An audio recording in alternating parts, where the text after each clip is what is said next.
Rob, thank you for being here. Really Thank appreciate you. it. Thanks for having me. I want to learn more about your approach to strings, but I want to get to know you better. I feel like with an instrument, there are so many different phases, but to boil it down, there's a phase where you have to first pick up this instrument. Mm-hmm. There's a phase of falling in love with it and realizing I'm actually going to dedicate the absurd amount of hours alone that it takes to really get to know this instrument. Yeah. And then there's a point also where it's like, this thing is actually paying my rent. So would you tell me about those three phases for you? Yeah. All my grandparents are musicians, so there was definitely a lot of like music in me and music in my house. My parents started me on piano when I was 5. And that same year in public school that I was going to in Connecticut, there was a Suzuki violin program. And I happened to hear this like recital assembly thing. And I came home and begged to play violin. My mom kind of hesitated because she was like, "You're 5, you're already playing piano." And I guess I started crying. Very dramatic. Hard for me to kind of relate to that now, but The only 5-year-old in the world who I think ever cried to get to play violin. yeah, right. That's awesome. What was I thinking? So I started lessons the next year, and then I think for a while it was just sort of just another one of the many activities I did. But around age 13, I think somebody suggested that I pick between piano and violin, and I picked violin, which was a great move. I feel like because there's too many pianists in the world. There's too many violinists too. And then when I was 15, my violin teacher asked my mom's permission to have this conversation with me to basically tell me that like if I was interested and if I took it seriously and worked hard, that I had the potential to be a professional musician, which was something that never occurred to me. My mom was like, "Yeah, tell him." So from that day, I just sort of like reinvented myself. I mean, the power of like adolescence where you're just like, I am this now. And I suddenly was just working really hard. Like I didn't necessarily know how to do that correctly, but overnight I was like, this is my identity. I'm going to go for this. And so those last couple of years in high school really gave me a boost. And then I came to New York to study at Manhattan School of Music. In terms of getting to the rent paying portion, I had a kind of probably an atypical experience. It's probably more common now, but I was really equally interested in like rock music and guitar and improvisation. And I didn't really fit neatly into the sort of classical music, the rigorous training, like this is the whole world, don't listen to anything else. So I worked really hard at my violin traditional studies and stuff, but I also benefited from being in New York City and going to concerts at places like Tonic or the Bowery Ballroom and seeing stuff. And I started to see in the early 2000s when I was in school like bands that had classical orchestral instrumentalists on stage with them and playing amplified, and that was really fascinating to me. Right. I think of like Andrew Bird certainly sort of maybe happening, eventually work with Sufjan. Yeah, exactly. So like I saw stuff, it might have even been more in like a jazz context, but just seeing like improvising violinists and cellists and I was like, oh, this is possible. Because I sort of thought, like, I need to learn a different instrument to play in the types of places that I want to play. I was really taken with the performance experience, the kind of more of the connection with the audience that you had there rather than the sort of like formality. And I think I'm still kind of on the same trip. I'm like trying to like demystify this stuff for people and find a more direct connection between like the strings and, and the listeners. I'm not interested in it being like too smart for anybody or like you have to listen to these 10 things before you can understand what someone's doing over here. Like it just, I don't know why that is the way it is. So I started, I answered a Craigslist ad in 2002 or 2003 when I was still in college for a really interesting sounding performance opportunity that listed like 4 names that all started with B, like Jeff Buckley, Pierre Boulez, Benjamin Britten, and who was the 4th? Bjork. And I was like, that really just stood out in the sort of classifieds. And so I played in this group called My Brightest Diamond for years. And the singer, Sharon Nova, was working with Sufjan Stevens, and he was working on his Illinois album. And so she had a quartet in her band. We had been playing with her. He was like, I need to record strings. So we played, like I'm playing violin on Chicago. In my mind, you came to take us.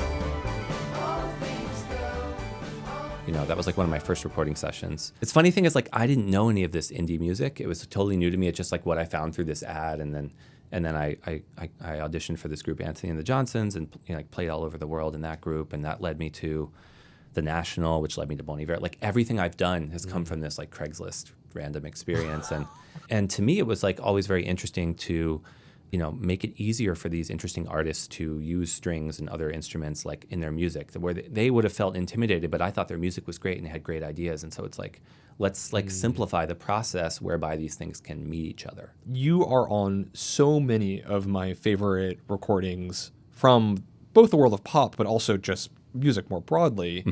And I feel like strings, especially in popular music, are both so important, but also not as well understood as like our guitars and our drums and our bass. Yeah. I want to better get to understand what the role of strings are in popular music today. Mm-hmm. And I thought maybe we could begin with like a strings 101.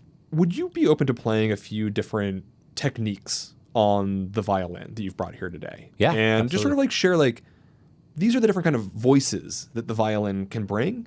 Maybe like a word or two about what your associations to those voices are. Sure. So I guess like, in no particular order, traditionally like just sort of a legato, melodic, smooth, connected, expressive.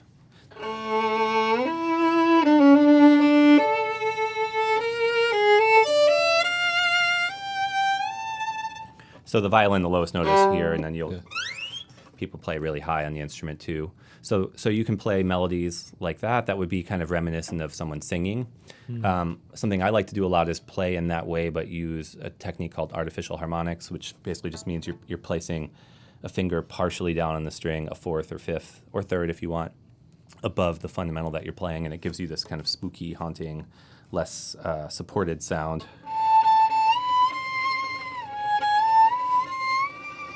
And there's more slides kind of built into it because you're always using the same finger on the bottom, so you can't like, you'd have to move that same finger each time. It has a quality almost like a slide guitar a little bit. Yes. Okay, so we've got this sort of like the more singing nature of your legato playing. We've got this spooky artificial harmonics.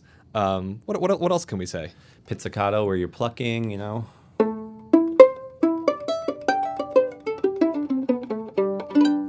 Either being kind of guitar-y about it or just being melodic. And that allows us to be obviously percussive. Yeah, no sustain for the most part. Are there any associations you have to pizzicato playing? I think it can be very playful. It can be kind of like cartoony. You could pair it with other more sustained stuff, but it would give you the sort of like transient that you might get from a more percussive instrument like a piano. So it can be fun to like at the beginning of a chord just, do that alongside to kind of accent and create more of a definitive beginning. Or I also like to use something called ricochet in the same way, which is when you just drop the bow. There's a lot of excitement in the ricochet. Yeah. Yeah. Or you can use it to emphasize something, but you might disappear, but you're sort of setting it up. It's like you're falling down into that other thing. It's kind of like almost what like the timpani player will do before they hit a big boot. Yeah, Like a little roll. boom. It's a roll, yeah, totally. Other stuff, where you place your bow when you're playing. Like if you play quite close to the bridge, it's called sil ponticello, if you get all Italian about it. So it just starts to get all these like spooky overtones, or you can the opposite being way over on the fingerboard, sort of out of focus and kind of mysterious. There's so many different roles that we can play on the strings. They can sit in the background. Sometimes they're not even meant to be heard. Sometimes it's just elevate the underlying emotion. Other times they're right there in the forefront. And sometimes they can help guide the whole direction of a song. And so one that stuck out to me that I'd love to hear you talk about is my absolute favorite song of the year. It's Bon Iver's Everything is Peaceful Love. Oh, nice. And I'd love to know how this came together and what the strings are doing for the song. Yeah.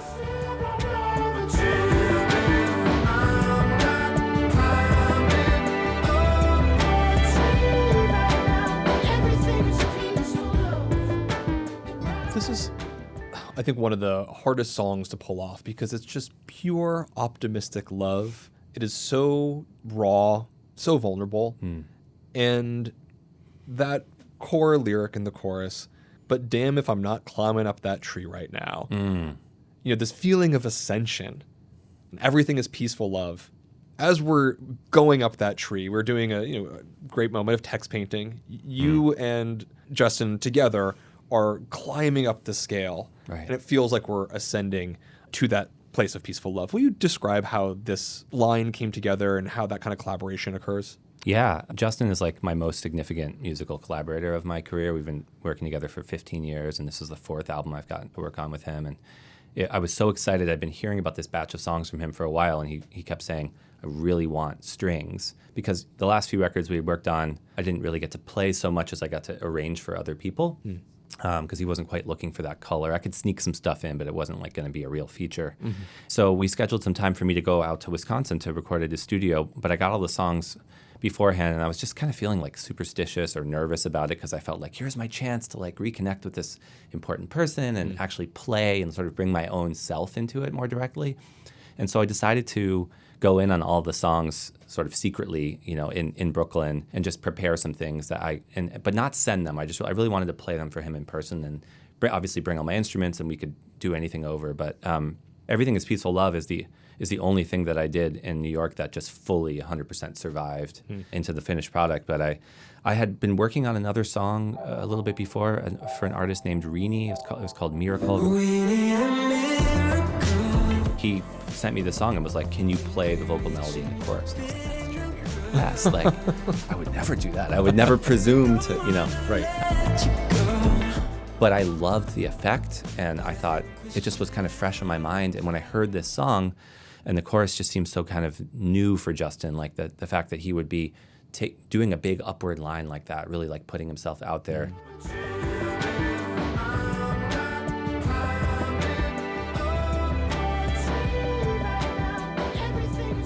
I thought like maybe he could use a little bit of a posse, And so I tried it originally just from the second chorus onward, and he liked it so much that he ended up putting it throughout the whole song. But each iteration of it adds more voices and more harmonies. So like in that one that we just listened to, It's the final chorus. Yeah, midway through the first phrase, there's an upper harmony that comes in, and then there's more harmonies.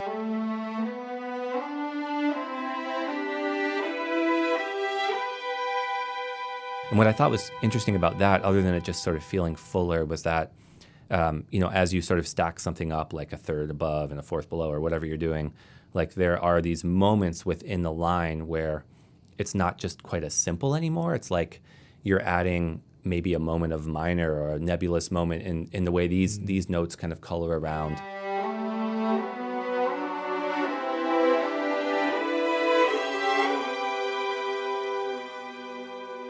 So the overall impact might be like, this is a major scale, type thing going up, but it's kind of just developing more of a range of emotions, which I think is reflected in the song too. Like there's an acceptance that maybe he's trying to find, and like there's I don't know that I can decode a Bon Iver lyric necessarily, but I think it's sort of like this acceptance and reconciliation with things and feeling positive about it and being like, I'm going to go for it. I'm going to step into this time in my life. And so I thought that having more colors around it would just sort of deepen the feeling, and I remember that was the first thing I played for him that they pulled into the sessions when I got there, and I was sitting next to him and I was sort of like watching him out of the corner of my eye, and he just started crying when he heard it.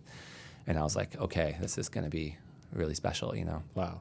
So you've been working together for 15 years, Yeah. and his earlier work is, of course, more acoustic, went through an amazing progression into very experimental textures, lots of electronics, and this record, every texture in the world seems to be here. The fact that we have strings, electronic 80s keyboards, pedal steel, programmed drums. I love this song because I'd never quite heard these textures together, but also just the raw emotion is so powerful. So it's wonderful that this record, Sable Fable, is a record of sort of optimism and a sort of darker catalog, and it invites you to bring the strings back. Right. The track before Everything is Peaceful Love was really interesting to hear for the first time because it's in the key of D flat, but this song kind of like ends on this drone type situation in D flat. You have not yet gone too deep.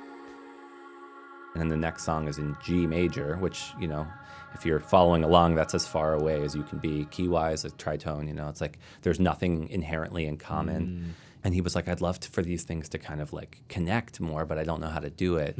That was my first kind of like mission on those couple days I was there to solve from scratch, which was like, how can we make this flow into this? And I was looking back on what I did today, and I was like, whoa, that's pretty cool. Like, I mean, I was able to kind of float some notes that are slightly in common, almost by extension between the two, and then have them kind of have this thing kind of converge. And it's cool because it feels like they're melting into each other, almost like in a film score kind of way, like where you're working to picture or something.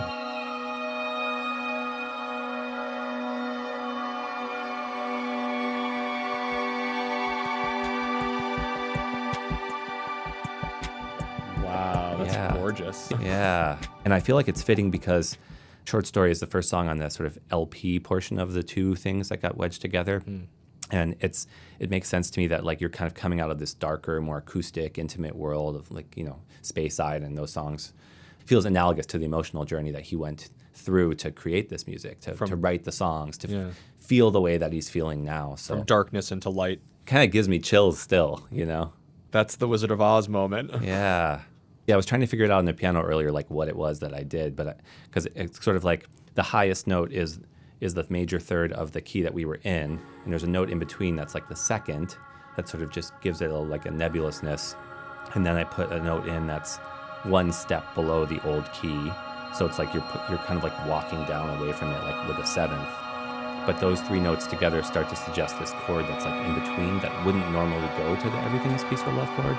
And then by sliding down and adding this one new note, it just morphs in. I could hear some of your artificial harmonic ghosty notes happening in there. A lot of those qualities that you were playing earlier. Yeah. So you've got these two different traditions you're working in. We'll just say, pop rock sort of styling, and then classical training. Right. And these are musically, they can come together, but are often really different worlds, different audiences, different concert halls, also really different approaches to composition. I think, in your formal training, studying violin, like we're writing sheet music, we're writing things down on staff, as opposed to the more electronic Bon Iver records, where there's probably a lot of digital processing, work done in the computer, music being composed as it's being performed. Yeah. I want to learn about how you bridge these worlds. I thought maybe a good case study would be your work with Phoebe Bridgers. Cool. Because you have a little EP together. Yes. Where you took some of her great work that you had done together and highlight specifically the strings. So it's your copycat EP. Yeah. How did this project happen? So for Copycat Killer, I guess Rough Trade, the record store has a thing each year where they pick a certain number of their favorite albums of the year. And I don't know if it's the top 10 of those or 20 or something. They'll do like an exclusive vinyl. And I think a lot of artists are just like, here's the demos, or there'll be like bonus tracks or something. But Phoebe wanted to do something different. And we had been working on a track for my own EP, which came out later, but where I transformed one of her unreleased songs into just a strings and vocal version. And she basically said, I've got to do this thing. Can you do that thing that you did for my other song? But it was so fun to just get to essentially kind of like remix these songs and bring in elements from the original recordings, but also just like completely take a swing at what does this sound like just with strings. I wanted to look at two different songs off this EP to maybe understand, what that collaborative approach is between these really different languages. I want to begin with the song Chinese Satellite, one of my all-time favorite songs. Let's listen a little bit to the original. Took a tour to see the stars, but they weren't out tonight. So I wished hard on a Chinese satellite.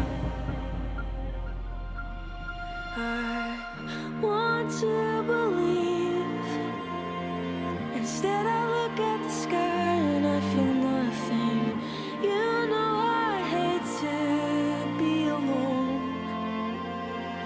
I want to be wrong. It's so gorgeous.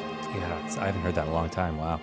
This is a beautiful song about faith, about relationship, about wanting to believe in something bigger in order to transcend our mortal reality. It's got a lot going on.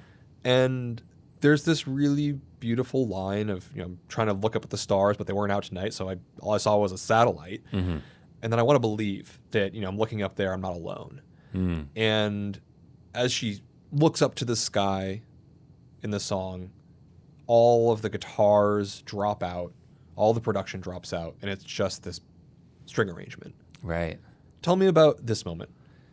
Yeah, I remember flying out to LA to work on the record for a couple days, and I think I had written something for that section, but I don't think the intention was for it to feature the strings and have everything go away. But we were building it, and they had I don't really play the cello, but that's me playing the cello on that song. Sorry to all the cellists out through there. the miracles of editing. They have a cello at the studio, and Tony, the one of the producers would just kind of was like, it would be really nice to have the bottom of this. And I was like, okay, if you've got like an hour, we can get those 8 measures. And then just as it kind of got put together, inevitably people will just solo the strings against the voice just to hear how it's sounding. And that's a lot of times created moments like this where people are like, oh, this sounds so good, this should be the whole song. I mean, sometimes people will say that and do nothing, but in this case, it was like, let's do this major texture change. So it was really, nice to have that moment of breath. And it was cool because when I got to approach the song again for Copycat Killer, I was like, I can use this. This works really well, And so it was nice to kind of get to revisit elements from the album and bring them into a reinterpretation as well. Let's listen to them. Yeah.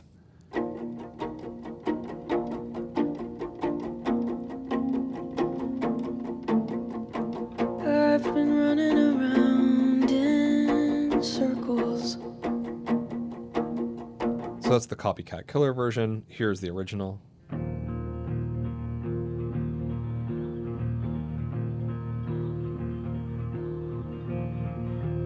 I've been running around in circles. Really different textures. He's always sort of going for this like more darker, more muted, not that bright, crispy guitar. Totally. And what's interesting is you sort of create a guitar sound with your violin that is a little bit brighter, that has its own identity that sounds quite different than the original. For that song, I was the most literal that I was of the four, because I just thought it would be really interesting to use like some advanced extended techniques on strings to try to sound like guitars. Extended technique is basically like using the instrument in a way that it's not entirely intended. Yeah, stuff that evolved over the kind of writing history of string instruments. So nothing too crazy, but just like Colenio, which I guess I didn't exactly demonstrate, where you're dropping the bow but hitting the wood. Ooh. That type of thing, and then probably some actual, I don't know what you call this, but so like ricochet would be like if you just drop it, and Colenio's on the wood, but just actually like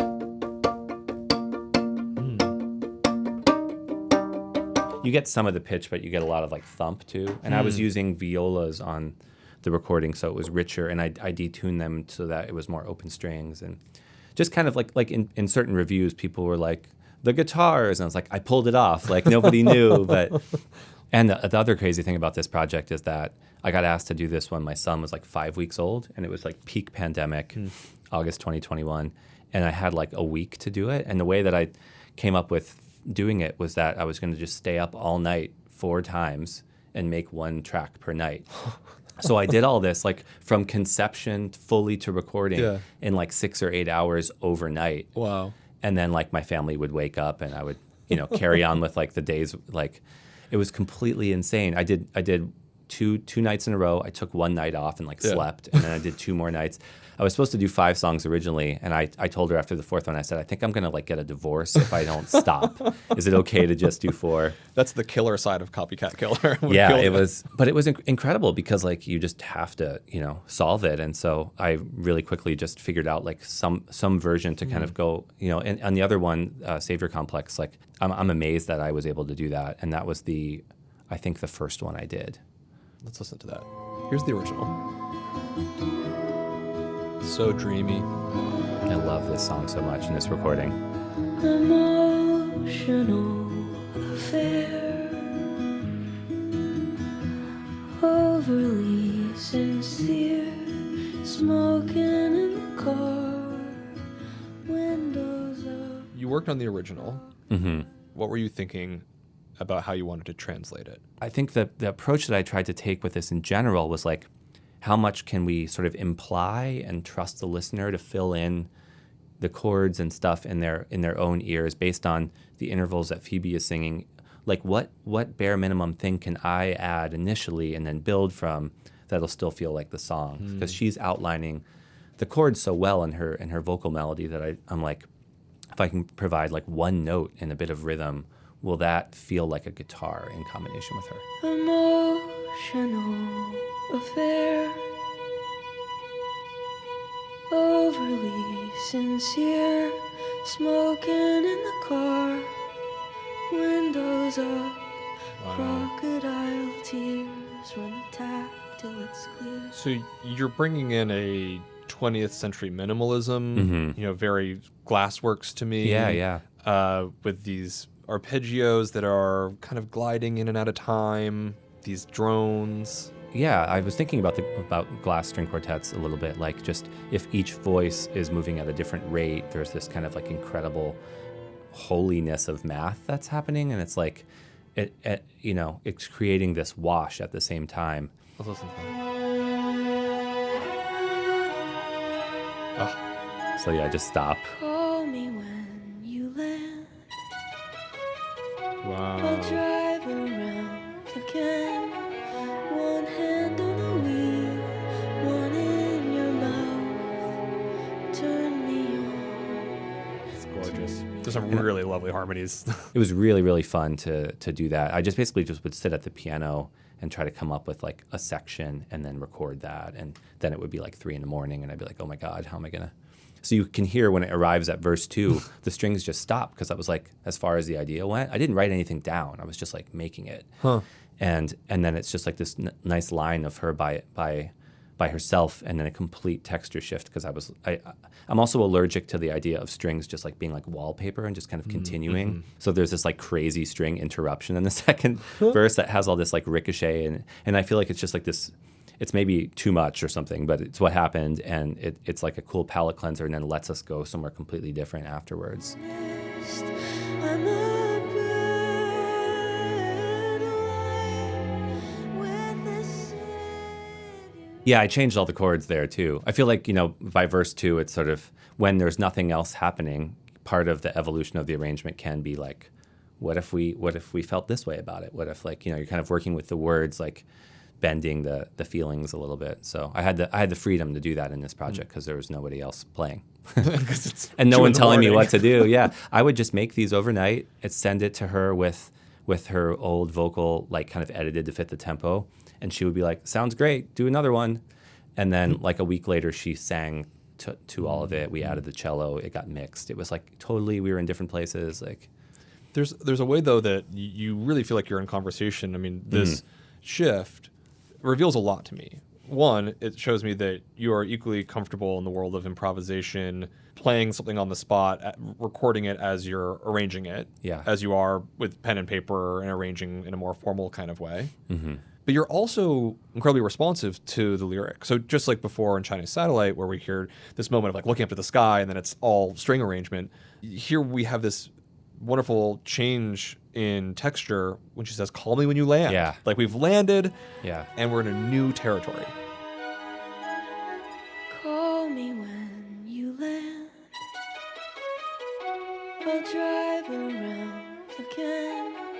One Yeah. hand on I also feel like she's in this position in the song where she's like she's supporting somebody who's maybe not giving her that much back or something, and so it just sort of felt appropriate to like take away all of the musical support in that moment and make that feel a little bit more like desperate, because she stays so sort of cool in how she narrates, which actually like allows you to kind of, you can project your own feelings onto the things she's saying. It can mean more than one thing. It's really interesting, like her detachment / emotional connection as a singer. It's like kind of magical. And yet here in the rearrangement of Savior Complex, I feel like you have captured the same emotion in a different way. I think it's a really hard thing to do. Like oftentimes my favorite covers are songs where the lyric is sad, but the composition is happy. Yeah, brilliant. And then just be like, no, but let's make the real things. Like, let's make it fully sad. Yeah, You know, I did that that's- with Kyoto on this project. Oh, yeah. I was like, I want to make the version that like Phoebe would play at her own funeral. It was just like really fucked up. But she has that kind of goth background, I feel like she would. Yeah.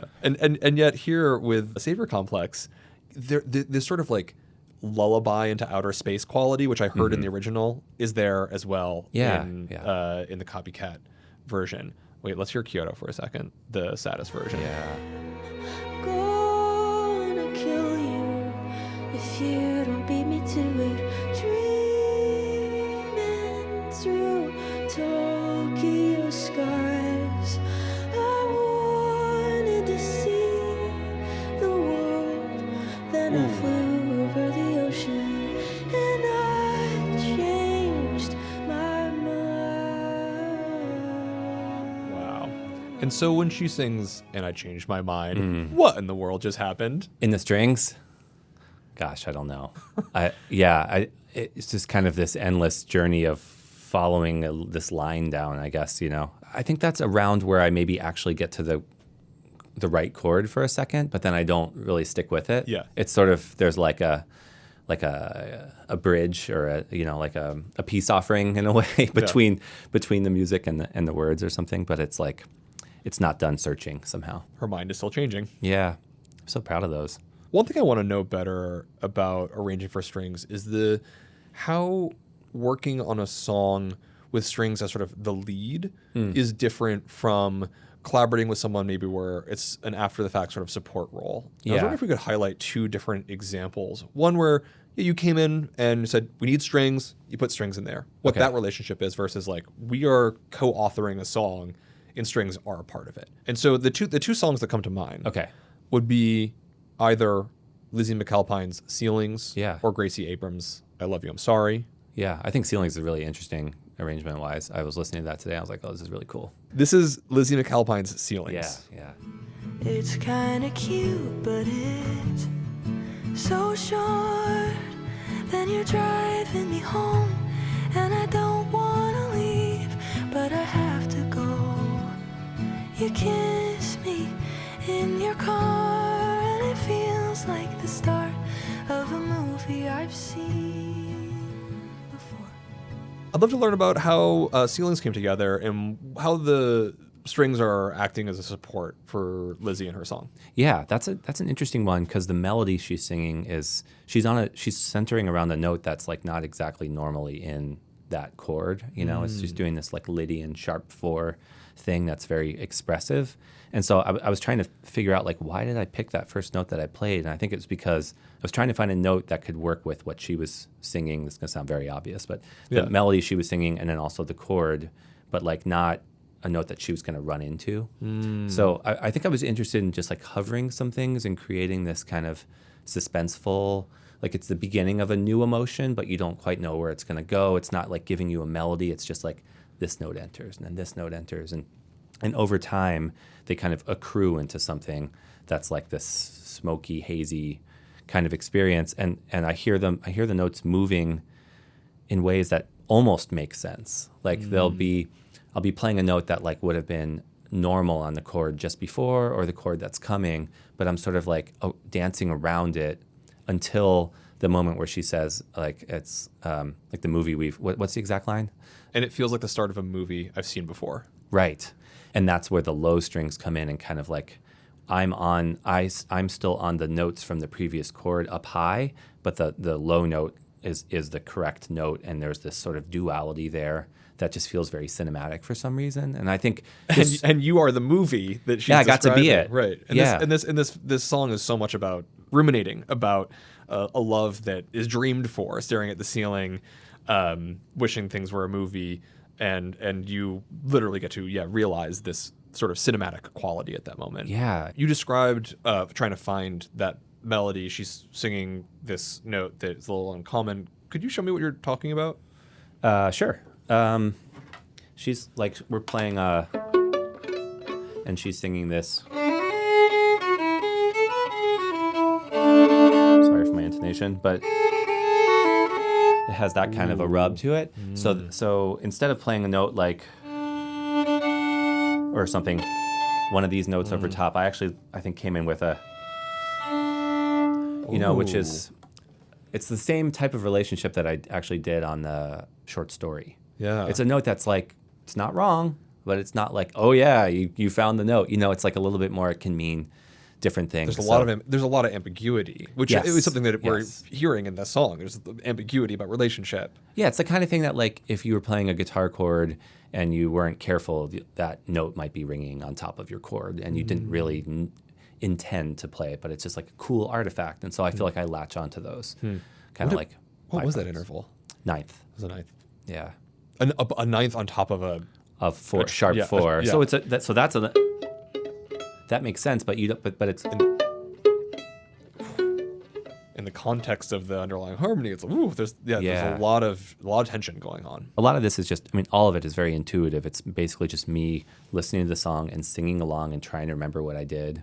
I don't even like voice memo myself. I just like, if I forget it, then I feel like, okay, it wasn't meant to be.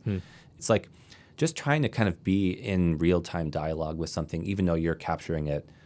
And so your method of writing is this is actually a fairly contemporary way of writing music. It sounds like you are playing your strings, you're taping them, you're recording them. Yeah. You're not writing down an arrangement on sheet music. I do that when the song is either really complicated or incredibly simple. I got to work on like 16 Ed Sheeran songs a few years ago, and I wrote those out formally, every single one. I had to, because he just was like, he was like singing before the song started. I couldn't find anywhere to like get in, and then I found ways through thinking more analytically. But the best thing for me is like to get to audio as quickly as I can. Just sing something, capture it, see what it's doing in the song, respond to it. Like, don't think really, just feel, capture, keep moving. That's you working in your studio. You haven't met the artist. You're just responding to the song. Let's think about the opposite, where the song is coming together with the strings at the same time. You know, I work so much remotely that a lot of times, even with people that I know or things that are starting with me, there might still be like an extended down the rabbit hole period, which is certainly true of I Bend But Never Break. I mean, that song, I asked, Brittany Howard is somebody I just admire so much. I feel like one of the coolest things I've ever gotten to be a part of was a Sound and Color album.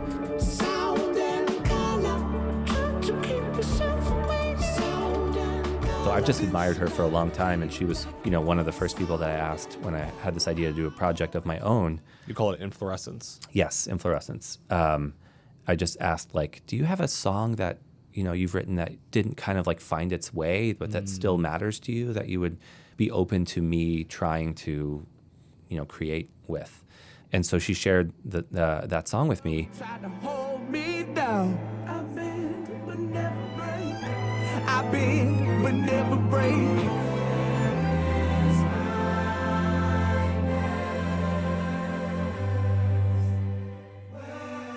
The version I heard was like heavy drums, like very soul, a big song that had maybe been done for a movie or something. And so I tried to forget everything I heard because it was very intimidating. It was like amazing. It's like as much as you can be percussive on this thing, you can't simulate a bass drum. No, this thing does not go low. I had the song for like a year, and every day I was like, man, I got to work on this song, but I have no idea how to do it. Like, I think because I had heard the full version, I just felt like, how could I compete with that? And one day I was like in the shower or something, and I started singing something, and I realized like, oh, maybe this is the way in. And I started to find my path with the song by taking that choir part that's at the end and doing a string intro, played kind of a lot on like spooky harmonics and other things, just referencing something that was going to come at the end of the song that felt like this like beautiful like payload in a way, moment of catharsis, but sort of set that up even though it didn't lead directly into the song. And once I had the intro, I felt like, okay, I can make this thing. Cool. Let's listen. You like spooky. I guess I'm going for like black and white and kind of distant, like yeah. Oh, but now it's coming into focus. Yeah, gradually. I bend but never break. I am not fearless, but fear will never stop me to reach upward and outward, divine strength, divine to figure this world out. Wow. There's this wonderful rhythmic interplay between you.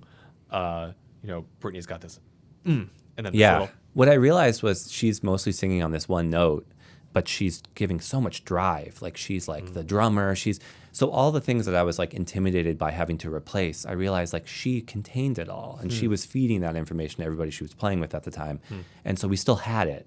And so it was just kind of like, oh, I don't have to like dumb this down or support this in a typical way. I can just kind of dance around it and highlight and know that she has this incredible strength. And then because most of the song is sort of almost like spoken and it's on this one pitch a lot, it gave me, a lot of room to like try different chords where that note could mean different things. And divine to figure this world out. It seems so big in this experience. It is intense and it will blow me down. And in this case, it's sort of like, it's almost like you're working with a drum. Like there is a resonance to it, but it, you know, later in the song it gets more melodic. But at this point, it's like I feel like you can kind of do a lot of different things. So it was really inspiring. I got to listen through a lot of your discography and things you've contributed to in preparation for our conversation. I'm wondering for you, where does your voice in the strings fit best? Well, I'm most attracted to like devastatingly sad things. We've listened to a lot of devastatingly sad music.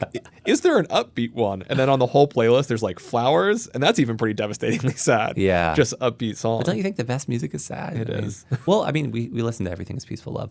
There's Which is like sadness turned happiness. Yeah. So strings for you, they really capture that quality effectively. I think I tend to gravitate toward pulling in pathos and, you know, tension and adding sort of spookiness and surprising. You know, the way that I learned to do strings was just by kind of doing it myself, and I wasn't necessarily trying to like be traditional, represent a string orchestra. I was more thinking like a guitar player or a keyboard player. I just was drawn to these sounds that were kind of above the vocal because I felt like that was a space that was less occupied, less densely populated. Like you've got guitars and bass and drums, and there's a lot of like warmth. It's all low end. Yeah, and I don't play the cello, so I'm not like I more tend to hear like another top line or like a secondary line up high. So I think I feel like there's room to comment up there. There's also another thing that's really important to me is just like entrances and exits, because I feel like when you take yourself out of a song, you provide this clarity by your absence. So like another reason why I like to disappear is to help a track like focus. If 18 of me go away, then you're like something that's like you step through this portal or something. So it's just as important to know where you belong and where you don't belong. Yeah. I really, when I'm listening to a song for the first time, I'm thinking like, where does this song need me or need something? Not like, oh, I can't wait to play on this part of the song. It's like, it's not about me really, right? It's like, I think the most important thing is that like you have to fall in love with every song that you work on. So so much of what you're doing is providing a support and emotional boosting to whatever the underlying song is. But maybe as a final question, is there a place where we feel like we can really hear Rob Moose, where you are in that recording with whatever's going on with you that day? Sometimes working on the songs really does feel like it's kind of in direct application to my life. Like my son is almost 5, and the last thing I got to do before he was born was work on some Taylor Swift songs from Folklore. And then the first thing I got to do after he was born was write orchestral arrangements for Laura Marling. And I feel like it was sort of like the end of one part of my life and the beginning of another. And the very last piece of music I participated on before he was born, my wife's like water had broken. Like we were going to go to the hospital the next day. And I got this text from Aaron Dessner, and I was like, hey, honey, like, are you cool for a couple hours? Like, can I pop into I think this could be a good thing for us. Like, and it was the song Hoax. And it's the closing song on Folklore. I think it's one of the last things they wrote. Yeah. And it's like mostly just piano and her voice. My only one, my smoking gun. She writes the songs, I guess, by like, she plays the instrumentals on her computer and then sings into the voice memo of her iPhone. And so when she sends her vocal back, initially it's like just like that capture, so you hear a little bit of the song. So like I had that, it felt like so raw, and I knew my life was about to change. I also had this terrible accident the night before with a bread knife. Oh my God, never use a bread knife after like 1 a.m.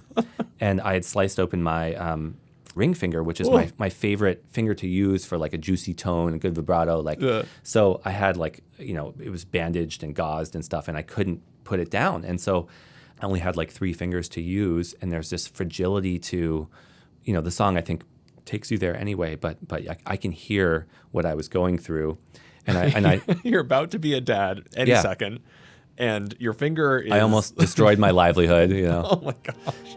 My best laid plan, your sleight of hand, Your sleight of hand. barren land, Spitting. and ash from your fire.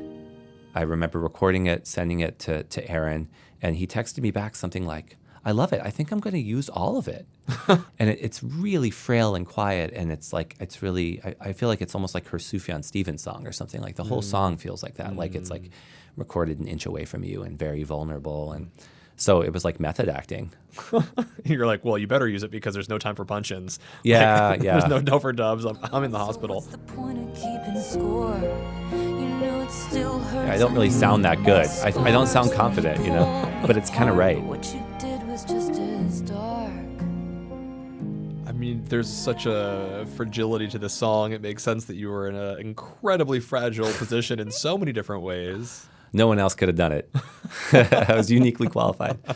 Yeah, and it's a great story for to tell Milo someday. Or if I've still never met Taylor. Like if I ever meet her, I'll definitely be like, this was like a really significant moment in my life that got to, she has that from billions of people, but for me it was like I'm actually on the song and I was having that connection. So Wow. yeah, that was really special. Wow.